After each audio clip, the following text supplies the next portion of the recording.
किल्लेधारूर नगरपरिषद आढावा बैठक आज संपन्न झाली। शहरातील विकासकामांना गती देण्याच्या दृष्टीने ही बैठक महत्त्वाची ठरली।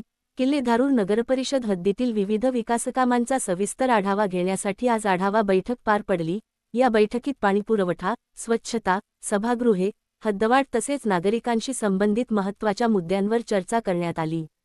यावेळी नवनिर्मित पाणीपुरवठा योजना मार्च अखेरपर्यंत पूर्ण करण्याचे उद्दिष्ट निश्चित करण्यात आले असून फेब्रुवारी अखेरपर्यंत नळ कनेक्शन व पाईपलाईनची सर्व कामे पूर्ण करण्याचे आदेश संबंधित अधिकाऱ्यांना देण्यात आले।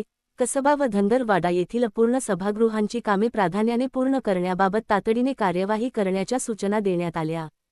शहरातील घनकचरा व्यवस्थापन अधिक प्रभावीपणे राबविण्यासाठी संपूर्ण शहर स्वच्छ ठेवण्याच्या दृष्टीने सविस्तर आराखडा तयार करण्याचे निर्देश देण्यात आले। नगरपरिषद हद्दवाढीबाबत आवश्यक प्रक्रिया पूर्ण करून तातडीने काम सुरू करण्याबाबत चर्चा झाली। तसेच भोगवटाधारक नागरिकांना त्यांच्या हक्काची PTR देण्यासाठी कार्यवाही करण्याच्या सूचना देण्यात आल्या। ग्रीन झोनमध्ये असलेल्या घरकुल लाभार्थ्यांना बांधकाम परवाने देताना आवश्यक ते सहकार्य करण्याचे निर्देशही यावेळी देण्यात आले। शहर विकासाची सर्व कामे वेळेत पूर्ण झाली पाहिजेत। नागरिकांना मूलभूत सुविधा देणे ही प्रशासनाची जबाबदारी आहे, असे यावेळी आमदार प्रकाश दादा सोळंके म्हणाले।